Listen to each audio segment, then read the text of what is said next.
Kita buka podcast Jambi TV Talk with Adra. Jangan bilang siapa-siapa.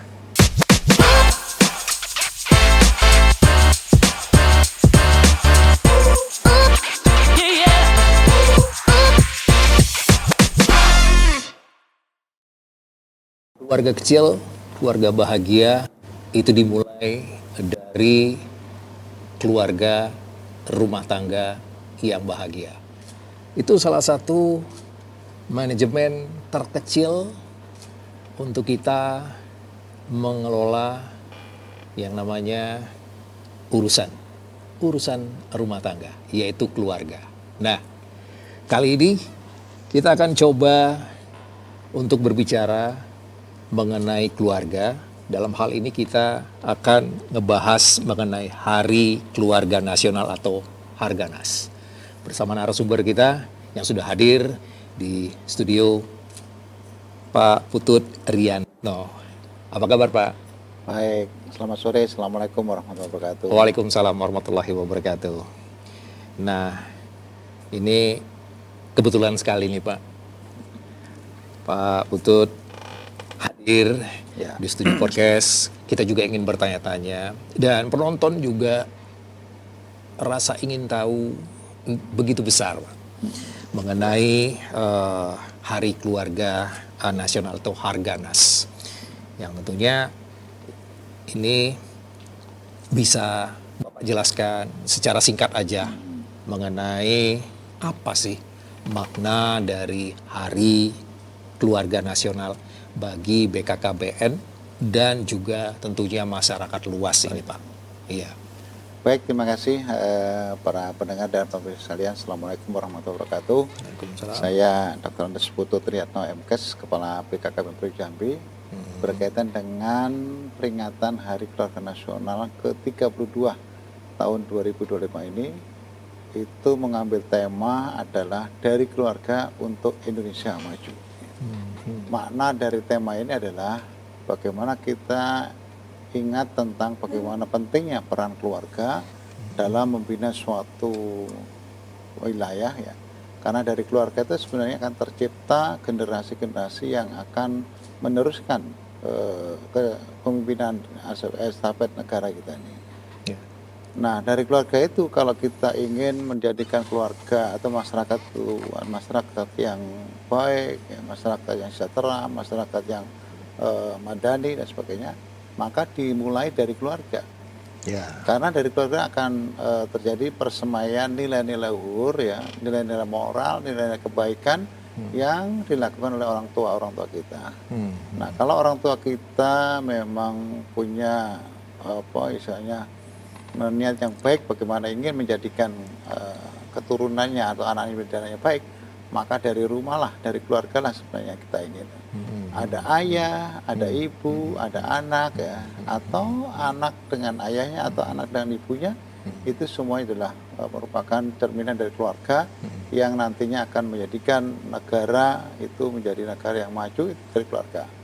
Itu harapannya begitu. Jadi memang dari keluarga, ya Pak, ya. Awal mulanya dari keluarga. Dari keluarga, dan nantinya itu akan tentunya menghasilkan apa yang sudah didapatkan pendidikan dari keluarga, itu yang akan nantinya diimplementasikan ke kehidupan sehari-hari, ya Pak, ya.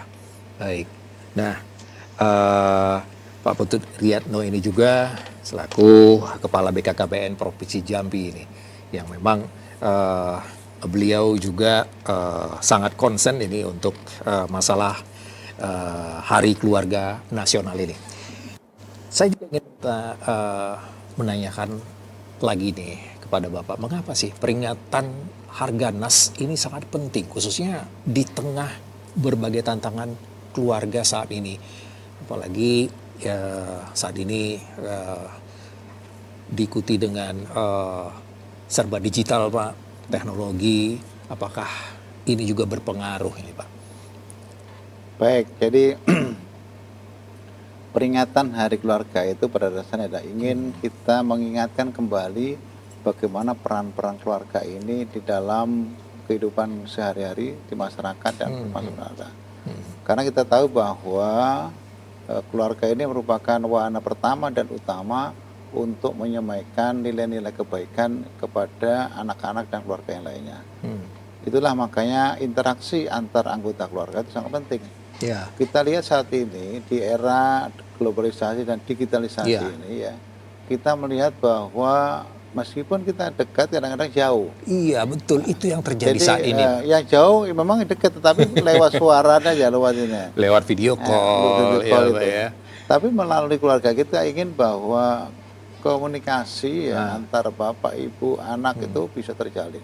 Misalnya kita ingin bagaimana paling tidak sehari itu kita bisa makan bersama-sama. Iya. Bapak, ibu dan anaknya itu bersama-sama. Silakan nanti di situ saling ada komunikasi yang baik. Komunikasi. Karena kita lihat di era sekarang ini emang, Iya. di mana ayahnya itu sibuk cari uang kerja, iya. ibunya pun juga sibuk sehingga tidak pernah ketemu dengan anak-anaknya. Nggak pernah ketemu. Nah, anaknya pun kadang-kadang mencari sesuatu di luar sana Iya. tanpa kontrol dari orang tua. Betul. Nah, inilah yang berakibat bahwa anak-anak akan melakukan kegiatan yang di luar kontrol orang tua. Iya, iya. Sehingga dia punya menyimpang, misalnya narkoba, Betul, misalnya kan, iya. kenakan remaja, Iya. ada tawuran, Iya. ada yang lain sebagainya. Itu karena memang komunikasi keluarga itu tidak terjalin. Betul. Kalau terjalin dengan baik dan keluarga, insya Allah komunikasi dengan baik itu tidak terjadi hal-hal yang saya sebut tadi yang negatif itu. Betul. Maka Jadi itulah walaupun pentingnya keluarga itu. Iya. Jadi walaupun sekarang ini sudah eranya teknologi serba digital, itu bukan berarti juga pengawasan dari keluarga, orang tua juga tidak tentunya berfungsi dengan baik. Pastinya harapannya lebih meningkat lagi ya Pak ya. Betul. Karena kita tahu sendiri sekarang ini eranya serba gadget. Anak-anak seharian bisa betah di rumah. Ya. Kita kenal sekarang dengan eranya namanya era generasi yang rebahan katanya. Iya, Nah, iya. itu. Iya, generasi apa itu? Stroberi apa itu? Yang pokoknya berjam-jam di dalam kamar itu betah. Iya. Dan nah, tentunya ini peran orang tua kan agak sedikit lebih spesial lagi nih Pak untuk pendekatan, beda dengan zaman-zaman waktu sebelum era teknologi serba gadget ini kan Pak. Apalagi yang kita takutkan sekarang ini kan, apalagi pemerintah lagi gencar-gencarnya untuk memerangi yang namanya judi online ini Pak, yang sedang marak ini kan. Nah itu takutnya kepada anak-anak generasi muda ini. Nah tentunya mungkin ada kiat-kiat khusus ini dari Bapak nih untuk keluarga agar lebih intens lagi sebenarnya. Ya, memang era digitalisasi ada dampak positif dan ada dampak negatifnya. Ya. Yang positif barangkali kita bisa mengakses semua informasi melalui internet, melalui dunia maya dan sebagainya dengan cepat ya. Kita bisa tahu informasi hari ini terjadi di Amerika, hari ini terjadi di Arab Saudi misalnya, seperti itu tahu. Tetapi dampak negatifnya juga ada kalau kita tidak bijak dalam menggunakan gadget atau HP itu. Iya, betul. Ya, ini anak muda-muda kita mohon maaf aja memang seringkali bahwa karena asiknya menggunakan gadget itu, sehingga urusan-urusan di rumah, kemudian perhatian orang tua itu agak kurang memang. Mereka karena asik itu main HP itu kan. Di kamar sampai berjam-jam bisa main game misalnya, atau nonton film misalnya, atau apa saja begitu dan sebagainya, sehingga kegiatan luar itu kadang-kadang kurang peduli itu. Betul. Nah ini sebenarnya yang perlu kita sikapi ya hal semacam ini. Barangkali memang masukan untuk setiap keluarga ya. Jadi Bapak dan Ibu sekalian memang punya tanggung jawab yang besar bagaimana mendidik anak-anaknya itu akan lebih baik ke depannya. Ya paling tidak dalam seminggu kalau memang bisa di manage ya, misalnya boleh menggunakan HP atau gadget mungkin hari libur misalnya Sabtu, Minggu misalnya itu kan. Kemudian juga pada setiap harinya jam-jam tertentu mata belajar ya harus belajar gitu kan. Jadi jangan gunakan misalnya untuk jam belajar jam 7 sampai jam 9 itu malah justru main gadget itu akan tidak baik. Maka dari itu memang orang tua ini yang sangat penting ya untuk perannya ya. Karena itu dalam keluarga kita ingin bahwa fungsi-fungsi keluarga itu bisa ditanamkan di dalam keluarga dengan baik. Ada 8 fungsi keluarga yang perlu kita ketahui. Wah. Itu pertama fungsi agama. Setiap anggota keluarga harus dapat menjalankan ibadahnya dengan baik, apapun agamanya. Kedua, fungsi cinta kasih. Saling mengasihi dan menyayangi antar anggota. Bapak dengan ibu, kemudian bapak dengan anak, ibu dengan anak, itu harus anak dengan suami. Kemudian ketiga adalah fungsi perlindungan. Fungsi perlindungan ini adalah bagaimana setiap anggota juga punya tanggung jawab untuk melindungi satu sama lain dari berbagai macam godaan, ancaman, baik dari internal maupun dari eksternal. Yang keempat itu fungsi sosial budaya. Sebagai makro sosial, kita tidak bisa lepas dari hubungan antar keluarga, antar anggota masyarakat ya. Kita tetap harus bisa melakukan hal itu karena kita ini adalah hidup di tengah-tengah masyarakat. Makhluk sosial ya, Pak. Iya, makhluk sosial. Homo homini lupus namanya. Jadi tidak hidup sendirian. Kemudian yang kelima itu fungsi reproduksi. Fungsi reproduksi adalah kita juga diharapkan bisa meneruskan keturunan itu. Jadi kalau sudah menikah itu harus bisa meneruskan keturunan. Kalau tidak bisa ya ini bagaimana caranya upaya kita itu. Dan keenam adalah fungsi namanya fungsi pendidikan.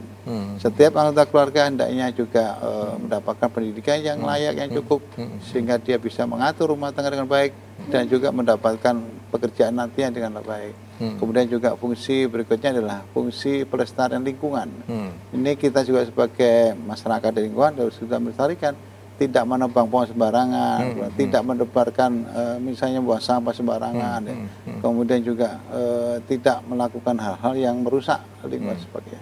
Inilah fungsi-fungsi ini kalau dilakukan, diterapkan dalam keluarga, mudah-mudahan itu akan tercapai namanya keluarga harmonis, keluarga bahagia sejahtera itu, gitu ya. Aman semuanya pasti. Gitu.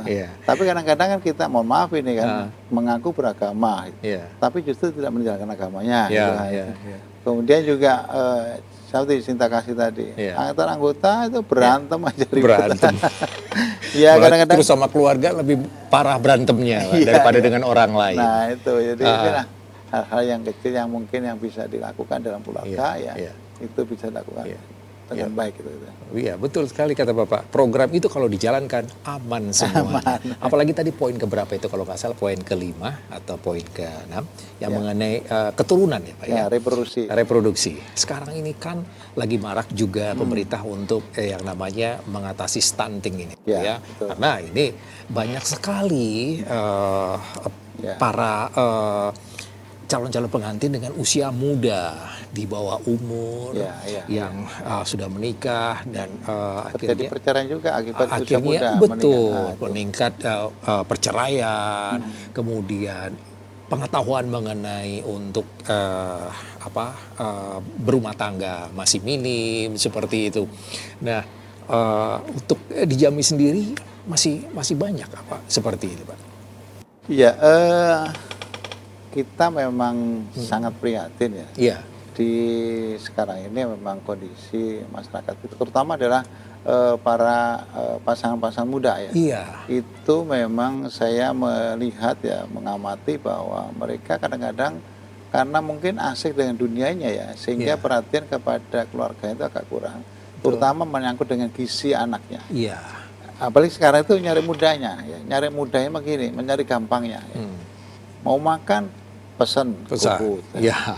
Padahal GoFood itu tidak selamanya sehat. Betul. Terutama untuk bayi, anak balita ya. Yang usia karena pertumbuhan. Itu sebenarnya stunting tadi. Stunting itu kondisi memang gagal dari sisi pertumbuhan dan perkembangannya yang disebabkan oleh karena kekurangan gizi kronis tadi itu. Betul. Nah ini sebenarnya bisa dicegah, Pak. Dari mana mencegahnya? Itu kita BKKBN punya 3 tahapan. Pertama, ketika menjadi calon pengantin, itu tahap pertama. Jadi calon pengantin itu juga harus tahu bagaimana nanti ketika dia mau hamil istrinya, itu harus yang sehat artinya. Bagaimana cara hidup sehat? Istrinya ketika 3 bulan menjelang pernikahan harus memeriksakan HB-nya untuk mengetahui apakah dia anemia atau tidak anemia. Kemudian untuk memeriksakan juga tensinya, berat badan dan tinggi badannya, kemudian lingkar lengan atasnya itu. Karena semua itu akan berpengaruh nanti ketika dia hamil itu akan berpengaruh. Kalaupun dia katakanlah setelah periksa tadi ada indikasi anemia, maka dia segera harus meminta obat ataupun pil namanya tablet tambah darah, itu diperiksa gratis. Gratis. Nah bagi laki-laki atau calon pengantin laki-laki juga begitu. Jadi teorinya menurut ahli kandungan bahwa sperma itu diproduksi sebenarnya 75 hari sebelum ejakulasi. Oke. Nah, kalau itu memang kami menganjurkan 3 bulan sebelum menikah sebaiknya mereka juga melakukan hal-hal yang positif. Misalnya tidak begadang malam, Ya. tidak merokok, Oke. kemudian tidak minum minuman keras, apalagi sampai menggunakan narkoba. Ya. Karena semua itu akan berakibat kepada calon janinnya nanti. Betul. Karena laki-laki sebagai pembawa bibitnya. Ya. Kalau bibitnya itu jelek, ya itu tadi hasilnya juga jelek gitu. Iya, maksudnya bibitnya bukan bibit unggul gitu ya Pak ya. Iya, karena itu memang. Jadi kenapa juga orang-orang barat dan sebagainya itu mereka juga karena bibitnya membawa bagus sehingga keturunan juga bagus. Jadi keturunan juga. Itu tahap pertama pencegahan. Kemudian yang kedua ketika hamil. Nah, ketika hamil itu betul-betul harus dijaga betul. Ibu hamil itu jaga kesehatannya. Karena itu nutrisinya. masa yang riskan juga ya Pak Ya, itu untuk mencegah stunting tadi. Jadi pertama ada calon pengantin, yang kedua ketika hamil itu diperiksakan di fasilitas kesehatan apakah dokter apa bidan itu minimal 6 kali selama kehamilannya diperiksakan. Jadi untuk mengetahui kondisi kesehatan bayinya dan ditimbang. Kalau timbangnya tidak naik-naik, ini berarti ada apa? Ada apa ini? Ada apa itu perlu curiga itu. Itu yang tahap kedua ketika hamil harus menggunakan nutrisi yang baik dan bebas dari anemia tadi. Dan yang ketiga tahapannya adalah ketika anak sudah melahirkan. Jadi di usia anak 0 sampai 24 bulan itu adalah saat-saat yang riskan, saat yang berisiko kepada si bayi, apakah nanti menjadi bayi yang sehat, cerdas, ataukah justru menjadi bayi yang stunting. Gitu. Nah, karena itu perawatan di saat usia 0 sampai 24 bulan itu sangat penting bagi si bayi. Sangat penting. ASI atau air susu ibu yang eksklusif itu diberikan 6 bulan penuh. 6 bulan penuh. 6 bulan tanpa ada makan apapun. Hanya ASI saja. Itu sudah sehat. Yang penting ibunya. Gitu. Kemudian setelah 6 bulan baru ada PMT namanya, pemakan makan tambahan atau MPASI. Sampai dengan umur 2 tahun. Tapi tetap ASI diberikan sampai umur 2 tahun. Begitu ya. Gitu. Jadi supaya tetap sehat. Nah, nanti ketika lewat dari 2 tahun itu kalau kondisinya stunting itu tidak bisa lagi. Tidak bisa diobati. Tidak bisa diobati. Boleh misalnya badannya gemuk ataupun tinggi, tapi otaknya sudah enggak ini. Karena otak manusia itu diberikan oleh Allah itu adalah 80%-nya ketika 1000 hari pertama kehidupan. Kapan itu 1000 hari pertama itu? 9 bulan dalam kandungan plus 24 bulan ketika sudah lahir. Itulah 1000 hari pertama itu. Jadi stunting ini bukan dari fisik aja, tapi dari segi yang penting otak, nih otaknya, itu intelijensinya bisa berpengaruh juga ya, Pak ya. Jadi makanya 2 itu tadi. Jadi tidak fisik, tetapi juga kondisi IQ-nya. IQ. Itu yang pengaruh sama itu. Nah, itu sudah sampai di mana BKKBN memberikan tentunya sosialisasi kepada masyarakat ini. Jadi memang kita ini sebenarnya punya program dan stunting itu memang tidak bisa dikerjakan oleh 1-2 instansi saja, tapi berkolaborasi. Betul. Berupa kolaborasi dan semua sektor. Karena faktor penyebab itu multidimensi. Ada yang namanya faktor sensitif, ada yang namanya faktor spesifik. Nah, kalau faktor sensitif adalah faktor-faktor yang mempengaruhi stunting secara tidak langsung. Apa itu? Misalnya kondisi rumahnya tidak layak huni, tidak ada ventilasi, tidak ada jamban, tidak ada air bersih di situ dan sebagainya. Kondisi sanitasi di lingkungannya juga kurang baik. Itu jadi banyak faktor ya Pak ya? Ya, itu salah satu menentukan. Sebab apa? Kalau anak bayi misalnya kan, lingkungan tidak baik, kemudian air tidak ada air bersih, konsumsi, itu tadi diare. Nah, diare mau tidak bisa pertumbuhannya, tidak bisa pertumbuhan terhambat jadinya Pak ya. Nah, itu cantiknya. Nah, yang kedua adalah faktor spesifik. Spesifik yang langsung menyentuh kepada si bayinya. Misalnya, dia tidak mendapatkan asupan ASI yang cukup atau gizi yang cukup. Dia tidak diimunisasi misalnya kan. Dia tidak mendapatkan nutrisi yang cukup. Itu adalah faktor yang langsung kepada si. Itulah faktor penyebab terjadinya stunting. Oleh karena itu memang tadi lingkungan sanitasi itu tugasnya nanti PU, bukan BKKBN itu. penyediaan air bersih nanti Betul, KPU, ya. betul, Kemudian lingkungan nanti Iya, dinas lingkungan iya. dan sebagainya. Jadi banyak pihak-pihak terkait untuk Iya, masalah tentunya. stunting ini ya Iya, Pak ya. banyak terkait itu. Banyak pihak terkait.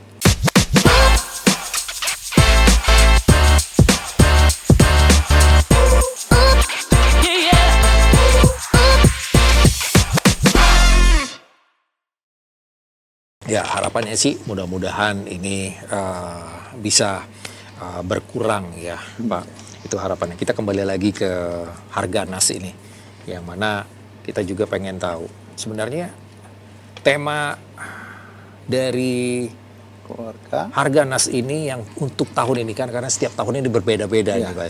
Nah untuk tahun ini sendiri di tahun 2025 ini mungkin ada makna tersendiri di balik tema tersebut apa nih Pak? Mungkin bisa dijelaskan. Ya, saya katakan tadi di awal bahwa tema Hari Keluarga Nasional tahun ini adalah dari keluarga untuk Indonesia maju. Dari keluarga untuk Indonesia maju. Ya, karena juga kita mengambil visi dari Bapak Presiden Ya. bahwa kita ingin adalah negara Indonesia yang maju ataupun Indonesia emas itu, tahun 2045. Kita menyambut baik dengan visi beliau, maka tema ini adalah kita rujukkan ke beliau ke visi presiden itu Ya. supaya kita ikut mendukung program itu. Oh. Lalu apa sebenarnya maknanya? Ya. Karena dari keluarga sebenarnya semai-semai kehidupan itu disemaikan dalam situasi yang baik di keluarga. Sehingga kalau kita ingin menjadikan suatu kawasan, wilayah, daerah, bahkan Indonesia yang baik, itu mah dimulai dari keluarga. Ya, ya, ya. Makalah di keluarga itu orang tua punya peran yang utama dan pertama untuk bisa memberikan nilai-nilai baik kepada anak-anaknya. Karena itu nanti akan menjadikan generasi-generasi yang smart, ya, yang pintar, cerdas, berakhlak, ya, berakhlak mulia, sehingga nanti di generasi tahun 2045 yang katanya Indonesia emas itu, Ya. maka itu akan tercapai di situ. Tapi kalau sekarang ini misalnya generasinya tidak mendapatkan seperti itu, ya nanti gimana nanti ke depannya Iya, kita nggak tahu itu ya. Nggak tahu ke depannya ya Pak ya. Iya, Iya, jadi dari sekarang lah itu Nah, betul. harus Karena benar-benar. 20 tahun muda, Ya. karena 2005 kan 2045 ya, itu 20 tahun ke depan 20 ya. tahun ke depan. Itu harus menciptakan generasi yang Iya. smart tadi, termasuk Betul, berakhlak loh itu. betul sekali. Itu didasari oleh dari keluarga. Ya, dari keluarga dimulai dari keluarga. Mulai dari Keluarga, semua dimulai dari keluarga. ini masih menyangkut mengenai keluarga. Kemudian pastinya BKKBN ini mempunyai kegiatan yang dilaksanakan ya.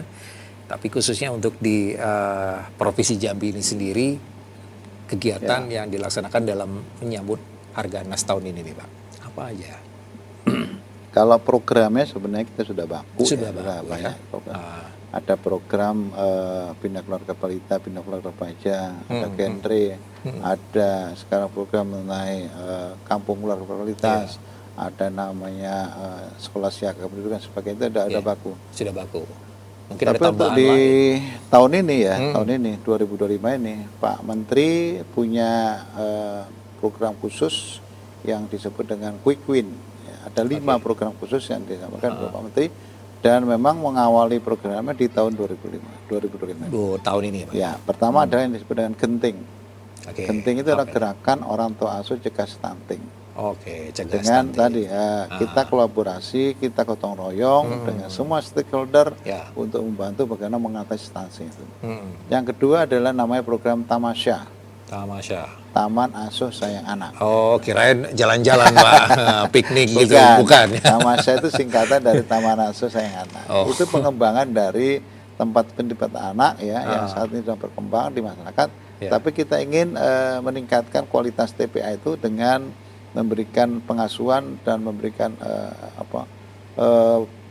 pendidikan kepada pengasuh-pengasuhnya supaya mereka terstandarisasi ya, Ya. sehingga bisa memberikan pengasuhan kepada anak-anak didikannya atau anak-anak pengasuhannya itu dengan lebih baik. Lebih baik. Yang ketiga istilah itu ada GATI, Apa itu Pak? Gerakan Ayah Teladan Indonesia. GATI. Gati itu Gati. ya. Ah, Ini adalah merupakan program baru sebenarnya, tapi sebenarnya bukan lama, tapi dikemas dan baru Iya. ya, di mana kita ingin memberdayakan dan meningkatkan peran ayah dalam keluarga. Itu saya bisa menjadi role model, menjadi contoh bagi anak-anak keluarganya, sehingga bisa diturunkan dengan baik. Termasuk di sini adalah kita ingin bagaimana ayah itu bisa mendampingi, bisa menjadi teman baik bagi anak-anaknya dan keluarganya untuk bisa meningkatkan kemajuan mereka. Misalnya mendampingi belajar, kemudian mengantar sekolah, gitu. Kemudian juga ada mengantar ke kegiatan-kegiatan ekstrakurikuler lainnya sebagainya. Itu Gati tadi. Oh, itu. Ya, itu Gati. Kemudian yang keempat adalah nama Sidaya. Sidaya itu adalah lansia berdaya. Lansia berdaya. Ya, jadi sekarang itu saya sampaikan bahwa jumlah lansia di Indonesia itu sudah lebih dari 10% dari jumlah penduduk yang ada. Itu satu sisi juga sudah menjadi problem. Karena lansia-lansia ini kalau lansia tidak cerdas, tidak mandiri, tidak pintar, mereka akan menjadi beban bagi keluarga, bagi setiap anak-anak itu jadi beban. Nah, karena itu kita ingin meningkatkan peran ataupun potensi dari lansia-lansia ini menjadi lansia berdaya. Salah satu kegiatannya adalah kita mendirikan namanya sekolah lansia. Sekolah lansia. Ya. Ada ya. Jadi mungkin agak aneh dengan kok lansia perlu sekolah lagi ya gitu kan. Jadi kita bentuk sekolah lansia bukan sekolah seperti SD, SMP, SMA, tidak. Bukan. Tapi ada model tersendiri gitu kan. Jadi ibaratnya ya kalau dianalogikan mungkin seperti TK untuk anak kecil, tapi itu orang dewasa, orang tua. Gitu. Untuk orang tua, untuk lansia. Ya, jadi yang diajarkan di sana ada tentang spiritual, tentang emosional, tentang perilaku yang sehat, hidup yang sehat. Kemudian juga menyangkut dengan persiapan untuk hari-hari menjelang kehidupan berikutnya dan sebagainya. Dan juga di akhir pertemuannya itu selama 13 kali pertemuan itu ada wisudanya. Oh, ada wisuda aja. Ya. Jadi dipakai toga juga. Pakai toga juga. Pakai juga ya. Kita sudah membentuk sekitar 24 sekolah lansia di seluruh kabupaten kota. Oh ya. Di kota Jambi ini ada 2 tempat. Ya. Kalau di Muara Jambi sudah hampir semua kecamatan sudah ada. Sudah ada. Bahkan waktu wisuda di Kota Karang itu di Kumpe Ulu, itu langsung diadakan oleh Pak Wakil Gubernur. Wakil Gubernur dengan Pak Bupati. Ya. Bahkan kemudian juga wisuda massal itu Kabupaten Muara Jambi itu di hotel ini Abadi Suite. Abadi Convention Center ACC. Iya. Itu sekitar 380-an lansia yang kita wisuda di sana. Iya. Meriah tuh. Meriah. Itu bagaimana animo dari para lansia sangat ini? sekali. Mereka sangat, bahkan kan kita ada tingkatannya. Ya. Ada standar 1, ada standar 2, ada standar 3. S1, S2, S3 gitu kan. Nah, itu. Ketika mereka sudah tamat yang S1, standar 1, mereka kepengen, semangat aku gimana S2 ini, gimana S2 itu. Seperti itu. Jadi mereka semangat gitu. Bahkan juga ini waktu sudah itu pagi-pagi kan jam 6:30 itu udah sibuk, nenek-nenek itu berdandar, berias sebagainya. Wah, karena memang mau diwisuda oleh Pak Bupati, oleh Pak Wakil Gubernur waktu itu. Wah, menarik sekali. Pertanyaan sekarang, kalau sudah lulus dari itu, gelarnya apa ya Pak? Sarjananya. Memang kita tidak memberikan gelar. Tidak memberikan gelar tidak seperti dokter Andes ataupun sarjana hukum atau sarjana ekonomi, tidak. Tidak, tapi paling tidak mereka punya sertifikat. Punya sertifikat. Sertifikat bahwasanya tanda bahwa mereka sudah pernah mengikuti sekolah lansia. Itulah nanti menjadi kenang-kenangan untuk anak cucunya. Betul. Termasuk baju toga tadi. Apalagi yang ngasih tadi Pak Bupati atau Pak Gubernur. Itu. Kalau menurut saya itu jenjang pendidikan yang sudah paling tinggi itu Pak. Nanti ada jenjang lagi S3 lagi. S3 lagi. Tapi bukan standar 3 tapi standar. Standar 3. Ya, itu salah satu program unggulan ya. Sekarang satu lagi, tadi kan 4 satu lagi adalah Super AI, Super App gitu, Super App untuk keluarga. Ini adalah merupakan aplikasi-aplikasi yang dibuat oleh BKKBN Pusat untuk informasi berkaitan dengan keluarga. Jadi misalnya itu hampir-hampir sama seperti aplikasi GoCar, seperti Grab gitu, atau seperti Google gitu kan. Iya, iya. Jadi ketika mengklik itu nanti ditanyakan apa misalnya tentang katakan ya pacaran sehat, itu bagaimana sih, tentang menstruasi itu apa, gitu, Oke. tentang mimpi basah itu apa, gitu Iya, kan. iya, Jadi iya, mereka iya. dengan program itu. Oh, jadi ada aplikasinya ya Pak ya? Ya, sekarang ini sedang dikemas ya. Kemarin sudah kita dimintakan semua pertanyaan dan jawaban itu udah hampir sekitar 15.000, 20.000-an itu se-Indonesia itu ada. Dari itu nanti menjadi satu apa istilahnya kumpulan dari beberapa pertanyaan dan jawaban yang ketika kita ingin tahu mengklik itu sudah muncul jawaban. Sudah bisa didapatkan dengan mudah gitu ya Pak ya. Wah, Ya, ternyata ada 5 program itu memang sekarang ini sedang digalakkan oleh Pak Menteri. digalakan oleh Pak Menteri. Dan juga perlu diketahui bahwa BKKBN ini juga di bawah kementerian sekarang ini ya Pak ya. Sudah menjadi kementerian, jadi bertransformasi. Oke. Gitu. Nah, Jadi kepalanya merangkap jadi menteri. dari menteri ya Pak ya. Cuman di provinsi belum jadi kepala menterinya. Belum ya. Mungkin nanti Pak ke depannya. Dan itu adalah yang Bapak baru terangkan adalah program-program inovatif dan unggulan ini ya Pak ya dari BKKBN. Dan tentunya juga ini kita dalam hal ini pasti memiliki tantangan juga nih Pak. Nah, tantangan keluarga modern yang mana sekarang ini serba teknologi serba canggih. Jadi menurut BKKBN apa sih tantangan utama nih yang dihadapi problema keluarga? yang utama sekarang di Jambi ya masyarakat bahwa sekarang itu masih banyak terjadi pernikahan usia dini. Itu yang paling masih banyak ya Pak ya. di Jambi. Karena age-specific fertility atau angka kelahiran berdasarkan kelompok umur 15 sampai 19 tahun itu angkanya masih tinggi, bahkan di atas nasional angkanya. Iya, iya, iya. Itu sekitar 28 per 1.000 kelahiran, atau per 1.000 pernikahan itu. Jadi cukup tinggi ya Pak ya. Nasional itu sudah 18 angkanya, kita masih 25 ke atas lebih. Iya. Nah ini yang menjadi tantangan kita, karena kalau pernikahan dininya itu tinggi, artinya bahwa terjadinya pernikahan-pernikahan di usia muda ini itu akan berdampak tadi terhadap stunting misalnya, terhadap perceraian mungkin juga ya. Iya. Karena perceraian tinggi juga salah satu karena mereka usia muda. Karena mereka usia muda kan masih labil. Masih labil. Mereka secara emosional belum mantap, secara finansial pun barangkali juga belum cukup banyak. Betul. Gitu kan. Kan maaf Pak, pemikiran orang kadang-kadang orang tua nih, aduh ini anak saya ini udah pacaran daripada ini, udahlah dinikahkan aja. Padahal sebenarnya itu bukan menyelesaikan masalah, tapi menambah masalah baru. Menambah masalah yang hal seperti itu ya. Kan orang tua yang misalnya kan, katakanlah sekarang kalau tadinya hanya mengurus anak sendiri, tapi kemudian harus mengurus mantu, apalagi ada cucunya lagi. Ada cucunya lagi. Itu problemnya nanti itu kompleks nanti itu kan itu. Jadi orang tua tetap sibuk aja, harusnya bisa bebas bisa melakukan aktivitas yang lain, misalnya mengaji atau beribadah, diributkan dengan cucunya. Karena orang tuanya tidak bisa ngasuh sendiri, karena masih muda tadi, masih terlalu muda.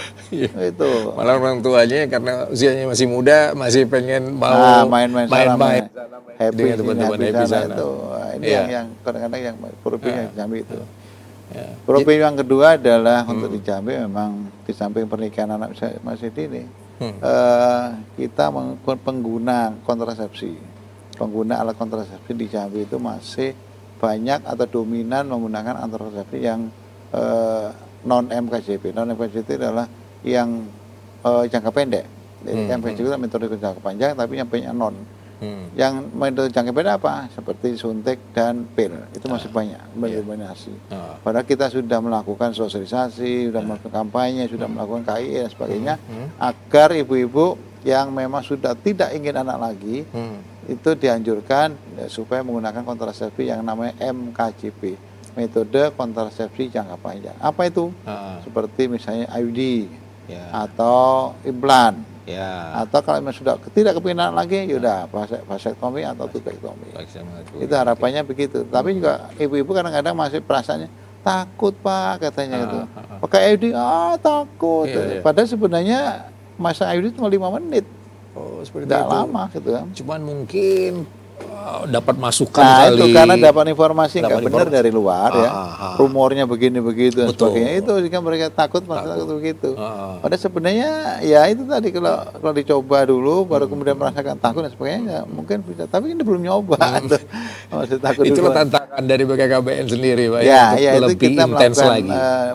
konseling ataupun melakukan penyuluhan tuh lebih intensif kepada ibu-ibu Iya. yang masih menggunakan kontrasepsi pil Iya. sama suntik ini masih banyak. Karena itu sifatnya sementara, kalau lupa kan. Nah ya, itu Pak, ya. tadi. Nah ini ada anekdot lagi. Apa tuh? Apa bedanya pilkada dengan PLKB itu?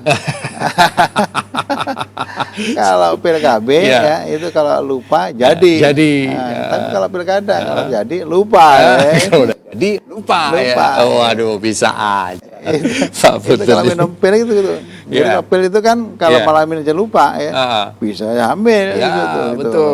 Tapi Padahal kalau pilkada jadi- sudah milih jeblosan sudah terpilih si A ya. Jadi bupati, jadi gubernur, jadi Iya. sebagainya. Malah lupa dengan milih. ini intermezzo aja ini. Intermezzo, ya, betul. Iya. Tapi itu memang benar di kehidupan nyata juga kayak seperti itu, Pak. Iya. Iya. Dan ini yang seperti tadi dikatakan oleh Pak Putut, berarti masalah stunting ini masih menjadi pekerjaan besar. Ya, Ya. jadi kalau angkanya ya, Ya.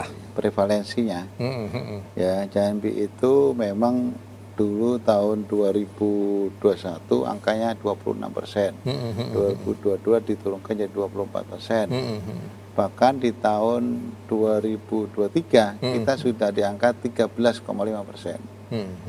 Artinya bahwa dari sekian, dari 100 anak balita yang ada itu 13,5-nya adalah masih tergolong stunting. Tahun 2024 kemarin justru naik lagi Naik lagi. menjadi 17,1%. Ya. Kenapa itu bisa terjadi? Nah ini kenapanya itu memang adalah tadi karena kita multisektor, multifaktor ya, berbagai hal. Tapi kita identifikasi bahwa karena stunting ini kan sebenarnya harusnya dicegah. Tapi kalau sudah terjadi stunting ya itu memang tidak bisa dikembalikan dari stunting. Paling-paling ya mungkin badannya gemuk atau tinggi itu, tapi otaknya tetap tell me itu, telat mikir itu. Telat mikir. Nah, yang disasar itu barangkali ya, yang disasar itu adalah yang sudah stunting. Tapi yang resiko stunting itu tidak dicegah, tidak dilakukan upaya-upaya itu. Sehingga ketika dia lahir itu bisa aja stuntingnya itu. Gitu. Salah satunya. Kemudian juga mohon maaf ini karena di tahun 2024 kemarin kan itu barangkali perhatian dari pemerintah daerah itu kurang concern. Kenapa? Karena pada waktu itu adalah masih banyak PLT, pejabat bupati wali kota yang ada. Karena belum ada definitif kan, belum terpilih karena belum ada pemilihan itu. Nah ini barangkali hal-hal yang terkait itu. Tapi juga yang lebih khusus lagi memang aksi-aksi yang dilakukan oleh lintas sektor tadi itu memang kurang masif ya dibandingkan dengan tahun sebelumnya, di tahun-tahun sebelumnya. Itu hingga kelihatan naik itu tadi. Dan berdasarkan hasil juga ini catatan-catatan laporan, memang ada beberapa yang masih menurun. Misalnya kunjungan balita ke posyandu itu menurun, misalnya kan. Kemudian kunjungan balita itu ke penimbangan juga turun, gitu kan. Kemudian pemberian imunisasi juga turun, gitu. Itu juga satu indikasi dari stunting tadi di tahun 2024. Nah, oleh karena itu memang di tahun 2025 ini setelah terpilihnya kepala daerah yang baru, kita genjot ya supaya juga nanti di tahun akhir di tahun 2025 ini kita bisa turun lagi angkanya itu. Itu meskipun harus, sebenarnya angka 17,1 itu memang masih di bawah nasional, karena nasional itu masih sekarang itu 21,5, kemarin turun jadi 18,5 itu nasional. Ya harapannya sih itu memang butuh keseriusan ya Pak ya, dalam memerangi khususnya stunting. Komitmen kepala daerah yang penting. Karena kepala daerah itu punya power untuk menggerakkan orang-orang di sekitarnya. Jadi kalau kita yang ngomong kadang-kadang dari digubris. Betul. Contoh tadi mengenai sanitasi ya, itu kan punya kerjanya PU misalnya. Udah Pak Kadis PU, tolong besok di sana tuh selesaikan masalah drainase, masalah jamban, masalah dan sebagainya. Ya kalau bupati ngomong selesai. Nah, kita cuma punya kolaborasi dengan swasta sebenarnya. Jadi dengan perusahaan swasta itu ada CSR-nya diharapkan bisa membantu ke sana. Maka ada program sekarang namanya Genting itu tadi. Iya. Gerakan orang tua asuh, gerakan orang tua asuh cegah stunting. Jadi itu apakah salah satu langkah konkret juga nih Pak untuk menekan angka stunting? Ya betul, ya. Ya. Di tahun-tahun sebelumnya kita sudah bersama dengan PTP 4, PT Perkebunan 4. Ya. Kemudian dengan Basnas, dengan PLN. Nah, ini tahun 2025 ini kita sudah memberikan bantuan kepada anak stunting itu dari PT Petrocina. Oke. Itu kemarin di Tanjung Jabung Barat kita lakukan pemberian sekitar 100 anak untuk bantuan anak stunting. Selama 4 bulan. Jadi mereka konsisten itu. 4 bulan itu diikut terus, nanti akan kita evaluasi apakah memang kondisi stuntingnya sudah lepas atau tidak. Kemudian juga tahun ini juga kita mendapatkan bantuan dari PTP 4, PT Perkebunan 4. Ya. Itu juga 100 anak itu. Kemarin di Perlung kita. Dan kemarin ini juga kami baru roadshow kemarin itu di Sarulangun. Itu juga mendapat bantuan dari CSR di perusahaan dari Sarulangun sebanyak 200 anak. Itu yang kita mendapat bantuan. Itu adalah salah satu program itu. Jadi karena tadi saat itu gotong royong yang program gentingnya itu, gerakan orang tua saya itu adalah gotong royongnya itu. Itu salah satunya itu Pak ya. Dan seperti Bapak katakan tadi harus konsisten dan kontinu itu tadi Pak. Ya, karena kalau setengah-setengah. Kalau pemberi bantuan hanya sifatnya tuh seremonial aja. Atau spontan saja, itu tidak ngefek. Nggak ngefek ya Pak.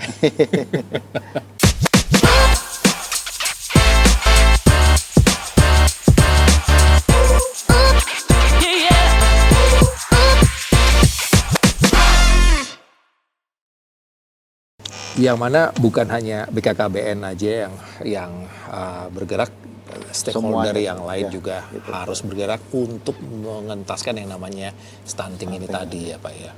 Dan memang kepedulian dari dan komitmen kepedulian dari pemerintah daerah itu sangat. Iya, itu salah satunya. Ya, oke. Dan ini tentunya juga pasti kita berbicara mengenai kerjasama yang dalam artian kolaborasi dan harapan ke depannya ini nanti Pak. Apakah BKKBN Jambi juga bersinergi dengan instansi lain seperti Dinas Kesehatan, DP3A, P2KB, atau tokoh masyarakat ini untuk juga menunjang program-programnya? Ya, kita sudah punya struktur ya. Jadi untuk yang di provinsi itu strukturnya ketuanya adalah wakil gubernur. Oke. Ketuanya adalah Sekda, kemudian ada ketua tim BKK dan sebagainya. Nah, kami itu yang dinas teknis itu sifatnya adalah membantu di sektor-sektor teknisnya, misalnya bagian data, bagian konvergensi, bagian penyaluran distribusi dan sebagainya itu.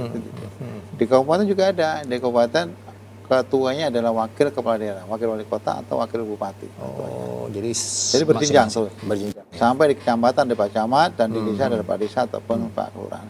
Itu semua adalah mengkoordinir bagaimana program stunting itu bisa dikeroyok, bisa dikerjakan secara bersama-sama untuk menuntaskan stunting. Data kita siapkan dari BKKBN. Kita punya data by name, by address ya, setiap keluarga ada ya. Itu hasil pendataan setiap tahun kita lakukan dan pemutakhiran itu di akhir tahun kita sudah ada semuanya. Data itu adalah sebagai peta kerja kita untuk melakukan intervensi kepada keluarga-keluarga tadi yang berisiko stunting. Berisiko ini adalah kondisi di mana memang kalau tidak ditangani bisa jadi terjadi stunting. Contohnya apa? Kalau berisiko misalnya tadi yang rumah yang tadi yang tidak layak huni misalnya, kemudian jumlah anaknya itu banyak misalnya, itu berisiko. Mungkin lebih dari 4 misalnya kan itu berisiko. Bahkan ada yang kesebelasan gitu Pak ya. Iya, kesebelasan. Iya. Jadi itu yang berisiko itu yang ditangani. Gitu ya. Supaya apa? Nanti ketika dia anaknya besar atau anaknya udah menginjak masa-masa balita itu tidak terstunting. Atau baru melahirkan sebagainya. Termasuk adalah ibu hamil. Ibu hamil ini sebenarnya yang sangat riskan. Harus ditangani Bapak. Nah, ini ada lagi program MBG. Makanan bergizi bergizi gratis. Jadi MBG ini itu yang dilakukan oleh Badan Gizi Nasional BGN ya. Itu menyasar 2 sasaran. Pertama sasaran adalah anak atau siswa di sekolah dari TK, SD, SMP, SMA ya. Tapi juga ada di luar itu yang non sekolah atau non siswa untuk mencegah stunting, yaitu ibu hamil, ibu menyusui, dan anak-anak baduta, bawah 2 tahun serta baduta yang non PAUD. Iya, iya, iya. Nah, itulah di situ BKK berperan untuk menyiapkan datanya Oke. dan orang-orang yang membantu mendistribusikan makanan itu. Betul. Sementara makanan sendiri itu dibuat ataupun dimasak oleh SPPG yang notabene adalah dari BGN, Oke. Badan Gizi Nasional. Itu. Nasional. Nah, itu kami sudah sepakati, tapi memang keterbatasannya adalah tenaga dari BGN ternyata terbatas mereka. Yang masak itu dapur-dapurnya itu. Sehingga kesepakatan kami kan dari dapur BGN ya, itu dikumpulkan di kantor lurah. Iya. Nah, dari kantor lurah nanti yang menjemput di situ adalah para PLKB dengan tadi kader-kader yang mendistribusikan. Kami punya kader nama TPK, Oke. Tim Pendamping Keluarga. Iya. Inilah yang Yang membantu itu. membantu. Dan di Provinsi Jambi itu jumlahnya cukup banyak, sekitar 7.000 sekian. Oh, banyak kok ya. Ya, dari setiap desa minimal 3. Ada bidan, ada kader PKK, ada kader KB. Ya. Nah, itu yang tugasnya mendampingi ibu hamil tadi.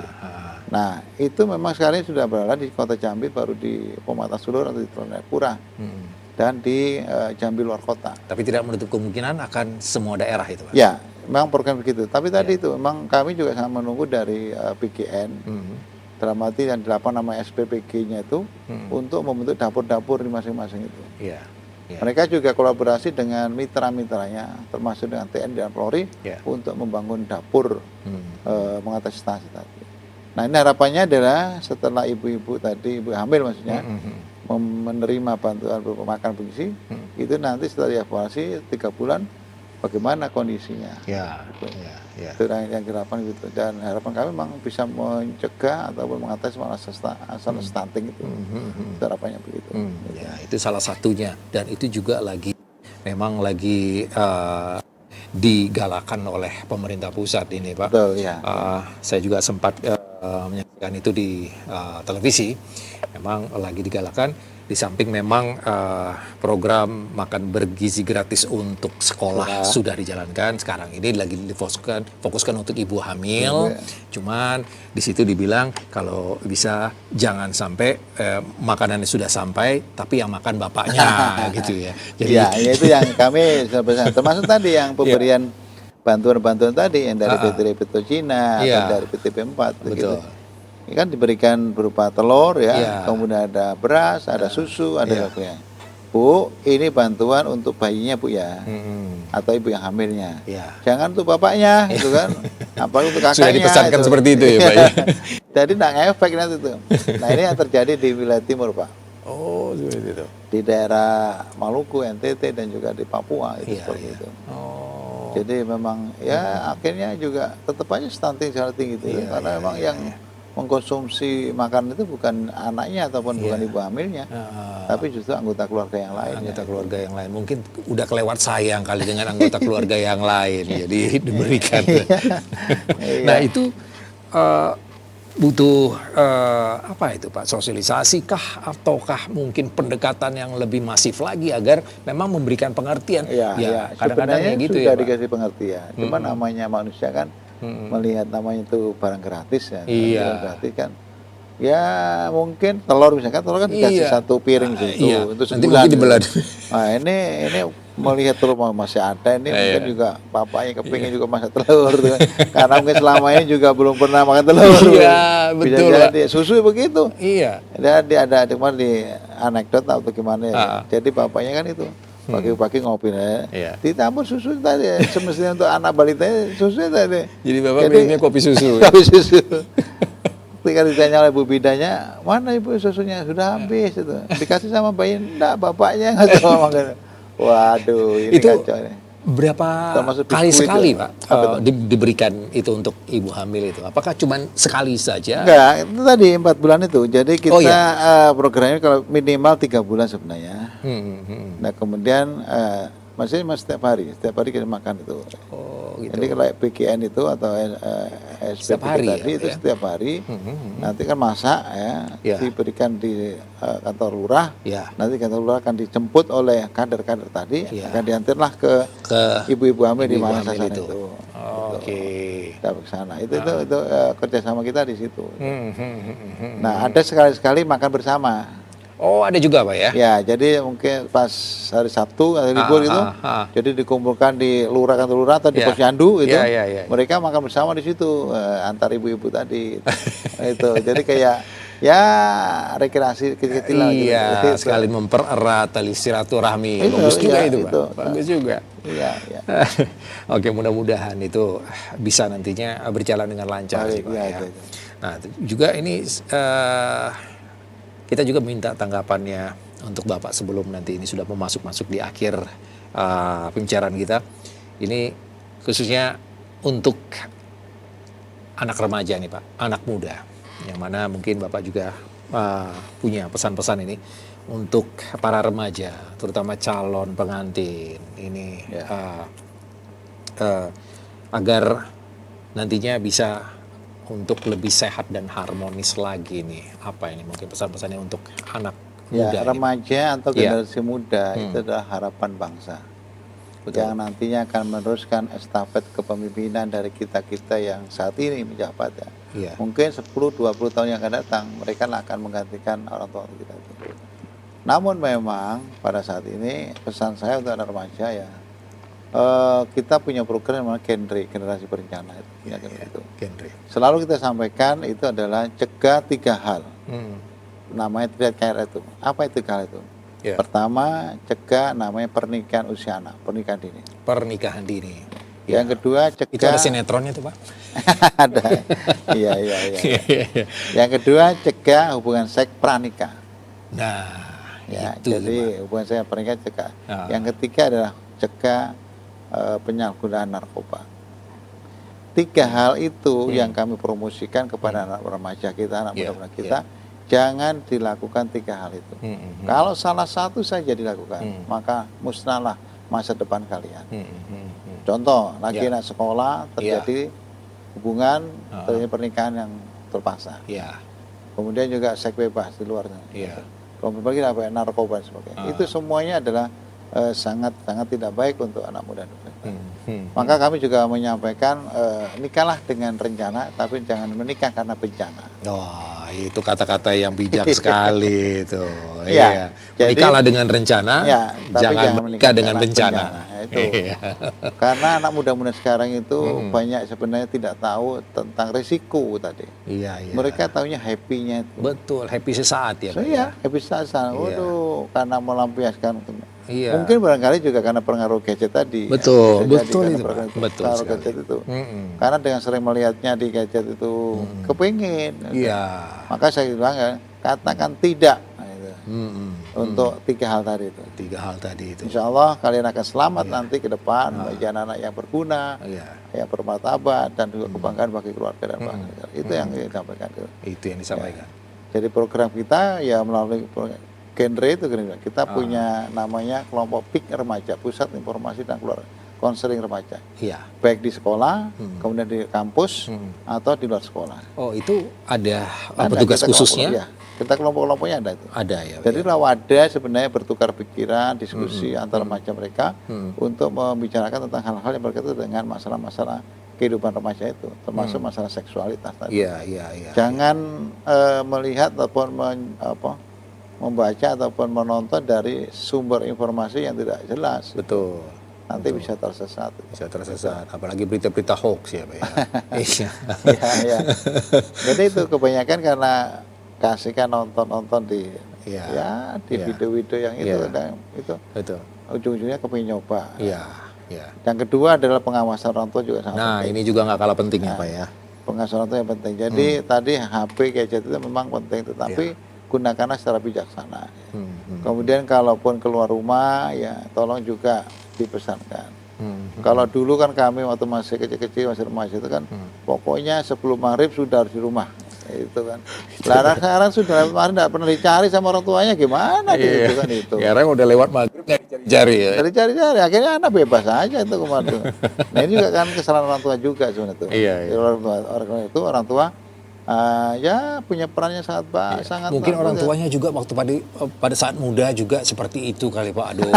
Aduh nggak enak, saya juga muda seperti itu, gitu kan. Jangan Ya. seperti itu. Gitu, Jadi ya kalau yang nggak baik sih jangan juga diterapkan lagi sama anak ya Pak ya. Iya, kasihan anak kita tuh masa depannya tuh. Iya. Yang ketiga sebenarnya gini, untuk ibu-ibu muda ya ataupun ibu-ibu yang pasang subur ya. Iya.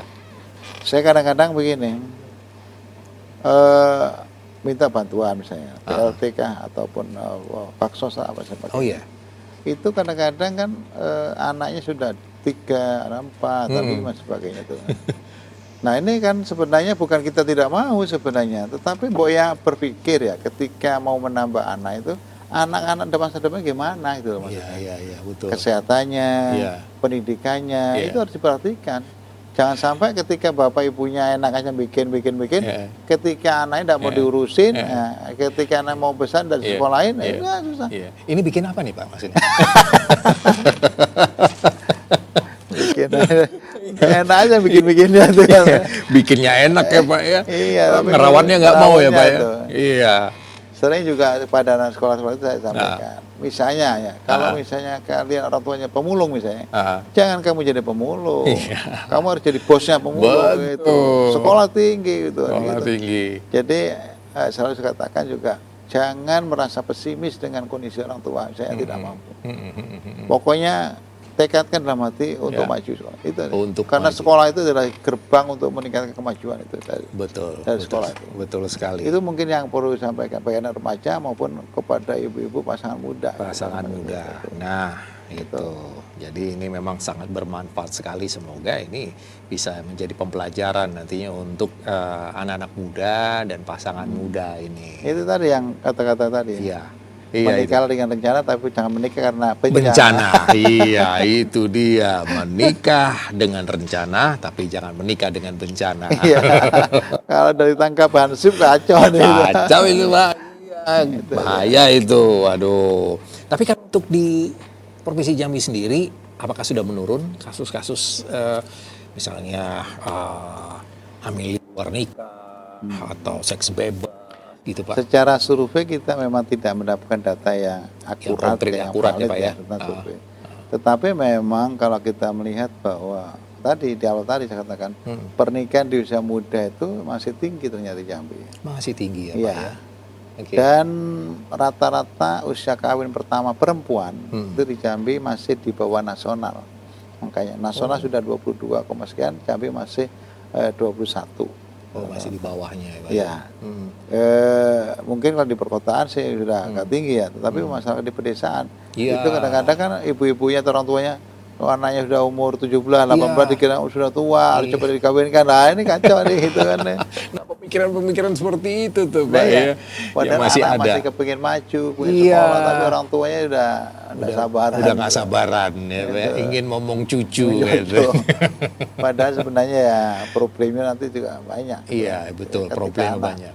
Iya. masih muda usia kemudian punya anak itu juga. Iya. Itu makanya sering kali dikatakan masa anak punya anak Iya, gitu. anak punya anak. Ada juga beranggapan biar nanti anak sudah besar nggak jauh beda nih dengan orang tuanya. Jadi nggak begitu jauh perbedaannya gitu. Biar kayak ini teman. anaknya apa kakak Ini adiknya iya, gitu. betul. Tapi kalau usia yang layak untuk menikah itu usia berapa, Bang? Ya, kita punya tagline ya Iya. untuk menikahlah di usia minimal 21 untuk perempuan dan 25 untuk laki-laki. Oh, gitu. Kalau untuk laki-laki 25 Minimal tahun 21 minimal. untuk perempuan dan minimal 25 untuk laki-laki. Oke. Itu diharapkan adalah usia yang ideal. Tapi ada juga di atas itu yang belum Iya, menikah. anak saya umur 30 belum menikah. Gitu. Laki-laki 30 sekarang Iya, tidak kalau- mau menikah, dia masih kepingin bebas aja. Masih pengen bebas, sibuk dengan aktivitasnya. Iya. Iya. Dia bilang udah deh udah malas nanti jadi suruh ini suruh itu Iya. gitu. Aduh. Malah orang tua yang jadinya, aduh nih gimana nih, apa anakku nggak ada jodohnya, nggak ada. Seperti itu, Pak ya. Sekarang itu anak laki-laki banyak kan data 25 belum mau belum mau Iya, nikah. iya. Gitu. Ya, Itulah zamannya, Pak ya. zamannya sekarang memang gitu. Iya. Oke, terakhir ini, Pak. Bolehkah disampaikan pesan khusus nih dari BKKBN ini, BKKBN Jambi khususnya untuk seluruh keluarga di Provinsi Jambi dalam rangka Hari Keluarga Nasional ini, Pak? Ya. Silakan.